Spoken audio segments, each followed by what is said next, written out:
আগামীকাল 2026-এর 1লা জানুয়ারি। এই 1লা জানুয়ারির একটি বিশেষ গুরুত্ব রয়েছে। ঠাকুর রামকৃষ্ণ দেবের কল্পতরু দিবসের গুরুত্ব।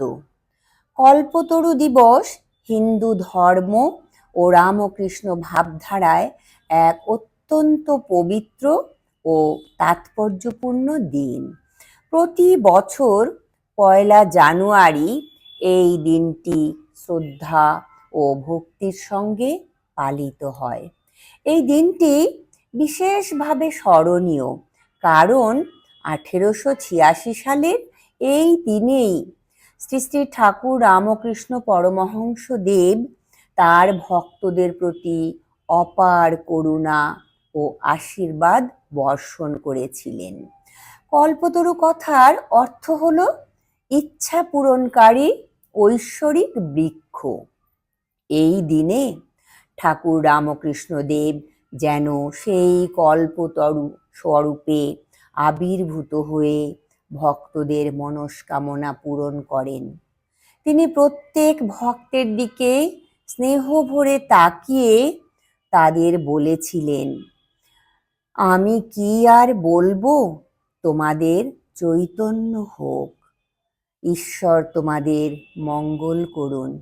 এই আশীর্বাদেই বহু ভক্ত গভীর আধ্যাত্মিক অনুভূতি লাভ করেছিলেন।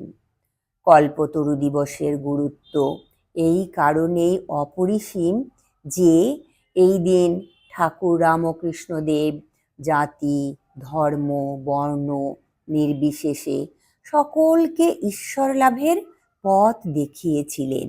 তিনি প্রমাণ করেছিলেন যে ঈশ্বর প্রাপ্তি সকলের জন্যই সম্ভব, যদি হৃদয়ে থাকে নিষ্কলুষ ভক্তি ও বিশ্বাস। এই দিনটি আমাদের শেখায় নিঃস্বার্থ ভালোবাসা, করুণা, ক্ষমা ও ঈশ্বর প্রেমের মূল্য। কল্পতরু দিবস শুধু একটি স্মরণীয় ঐতিহাসিক দিন নয়, এটি আত্মশুদ্ধি ও আধ্যাত্মিক জাগরণের এক মহামূল্যবান উপলক্ষ। অতএব কল্পতরু দিবস আমাদের জীবনে আশা, বিশ্বাস ও ঈশ্বর ভক্তির আলো জ্বালিয়ে দেয়। এই দিনটির আধ্যাত্মিক গুরুত্ব চিরকাল অমলিন থাকবে। জয় ঠাকুর, প্রণাম।